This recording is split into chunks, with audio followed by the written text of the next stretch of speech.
सत्य सनातन धर्म की जय।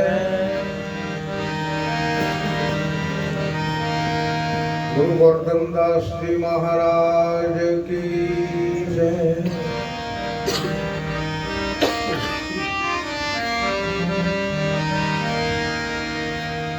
આજની વૈશાખ સુદ પૂનમ અને એ પૂનમની રાત્રિએ સદગુરુ પોસારામજી મહારાજના સાનિધ્યમાં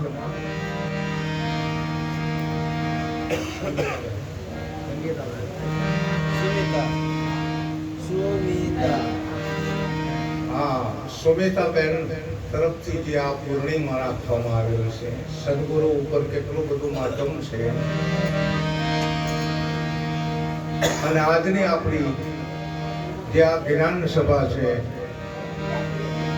આ ધર્મ સભા છે, તેમાં સર્વે જતી સતી બિરાજમાન છે.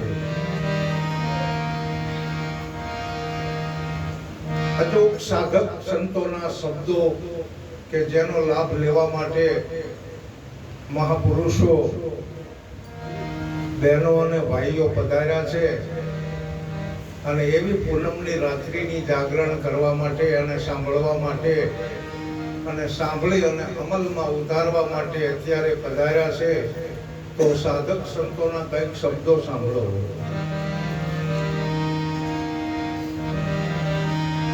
આપણને મળેલી આ કાયા, આપણને મળેલો આ માનવ દેહ, આમાં અનેક પ્રકારના જો અવગુણ હોય તો એ અવગુણને દૂર કરવાના છે.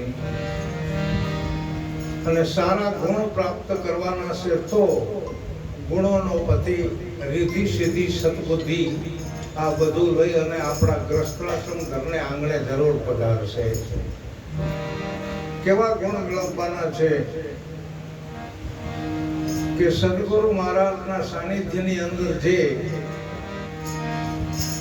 ગુરુ ગાદીએ જઈ અને જ્ઞાનની પ્રાપ્તિ કરી છે, એને વચન સમજાય.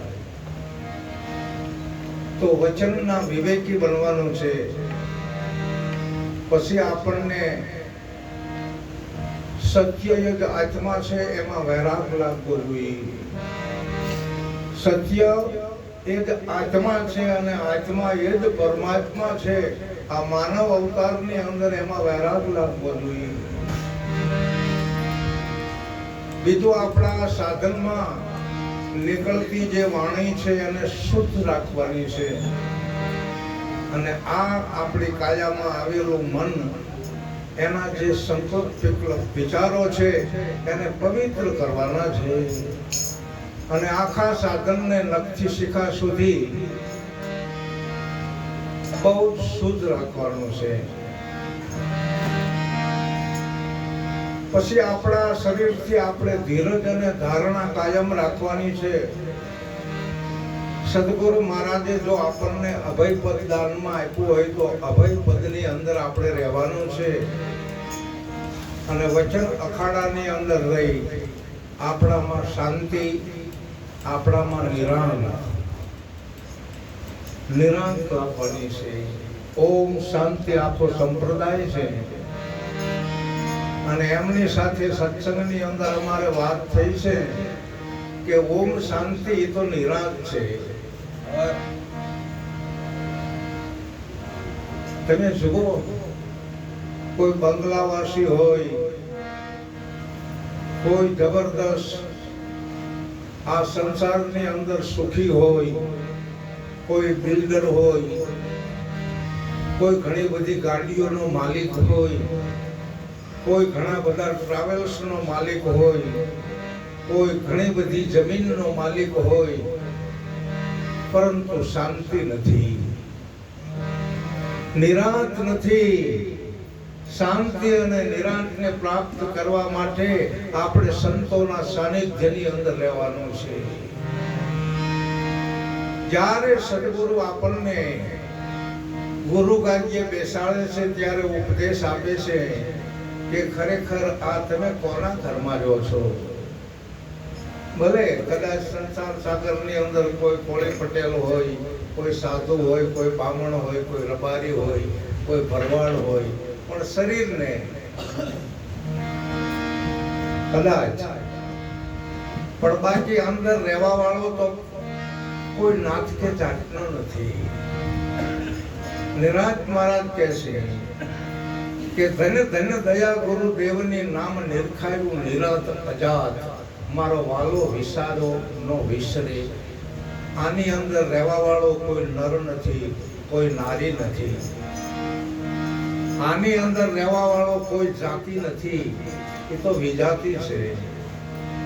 જાતિપણું છોડી અને આપણે ખરેખર અજાતિ બનવા માટેની સંતોએ હાકલ તો કરી છે, પરંતુ જેટલું બને એટલું આપણાથી બને ને તો સારી વાત છે. કારણ કે આપણું જો આ કળાવાળું જે શરીર છે એક દિવસના સમયે ખતમ થઈ જાય, અનિત્ય છે. પણ નિત્ય તો તમે આમાં રહેવા વાળો છો. કોણ છો? અને એનો પરિચય જ્યારે થઈ જાય છે ત્યારે આપણને જે આનંદ થાય છે એ આનંદના મહિમાની તો શું વાત કરું. वो आनंद संत फकीर करे, वो आनंद नहीं अमीरी में, वो आनंद संत फकीर करे. अरे આપણે હંસો છીએ, આપણને આનંદ નહીં મળે તો બીજા કોને આનંદ પ્રાપ્ત કરવાનો છે? આપણા ગુજરાતના મહાન સતી ગંગા સતી સમઢિયાળાની અંદર થઈ ગયા. એમને કેટલું બધું કીધું છે. એમના ભજનના શબ્દો આપણા લક્ષ્યની અંદર આવે તો આપણને બધું સમજાશે કે મેરું ડગી જાય પણ જેના મનના ડગે નહીં. ભલે ભાંગી પડે બ્રહ્માંડ, વિપત પડે પણ વણશે નહીં, સોય હરિજનના પ્રમાણ. કેમ કીધું આમ? કે સંસાર જીવનની અંદર કદાચ ઘણા બધા આવરણો આવે પણ ડગવાનું નથી. એક બીજા નંબરમાં સદગુરુ પાસે ઉપદેશ લીધો અને 6 મહિના જો સત્સંગની અંદર હાજરી ન આપી તો આ વિદ્યા બ્રહ્મ વિદ્યા છે ને એ ગાયબ થઈ જાય અને સદગુરુના દેશમાં જતી રહે. માટે ઓહનીશ સત્સંગની અંદર રહેવાનો છે, ઓહનીશ સંતોના સંગમાં રહેવાનો છે મારા વાલા.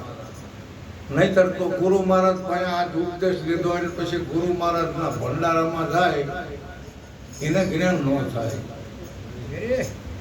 ગંગા સતી કહે છે હરખ અને શોક ની હેટકી નો આપવી જોઈએ.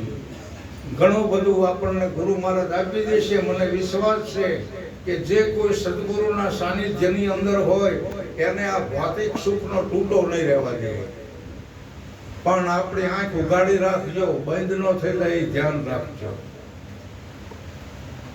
અરે મારી નજર સમક્ષના દાખલા છે કે આજ મારે 40-42 વર્ષ ઉપદેશ લીધી થયો હોય અને જેને જેને સદગુરુ મળ્યા ને એને અત્યારે સત્સંગમાં બેસવાની નવરાશ નથી. ત્યારે અમને ઈ અફસોસ થાય છે, બીજા હરખ શોખની વાત નથી કરતા. બરાબર? ઘણી બધી મોટું ફરી રહી છે. એમને માણાદીઠ મોટર, માણાદીઠ બંગલા સદગુરુ મહારાજે આવું સુખ આપી દીધું છે. શું કામ? કે સદગુરુનો ઉપદેશ નીતિવાન છે, સદગુરુનો ઉપદેશ ધર્મમય છે, સદગુરુનો ઉપદેશ ન્યાયનો છે, સદગુરુનો ઉપદેશ એ તો નીતિનો છે. ધર્મ, સત્ય અને ન્યાય નીતિ જેનામાં આવી જાય એ ચારે પાયાની વચ્ચે આપણા સાધનને રાખવાનું છે. તો આ સાધનને કદાચ ગમે એટલું કઈ આવરણ આવી જાય તો ડગવાનું નથી. અત્યારે ક્યાં સદગુરુ મહારાજ એટલી બધી કસોટી કરે છે? પહેલાના વખતમાં તો કસોટી કરતા તમે જુઓ તોય પોતાના મન ડગા નથી. ધન્યવાદ છે કે વૈશાખ સુદ પૂનમની રાત્રિએ આજે જેને ભાવથી પ્રેમથી સંતોને તેડાવી અને ભોજન અને ભજન રાખ્યા છે. કોરડા ગ્રામની પવિત્ર ભૂમિ ઉપર આજે આપણે આ પૂનમની રાત્રિએ આનંદ કરવી છે. તમે જુઓ અને ખૂબ આનંદ કરવાનો છે. બરાબર? મેં તો શરૂઆત કરી છે સત્સંગના શબ્દોથી, કદાચ સાંભળતા હશો, પણ આપણે ગણપતિ મહારાજનું મંડાણ કરી અને ભજનની વાણી લઈ અને પછી સત્સંગના શબ્દોની આપણે રજૂઆત કરવાની છે.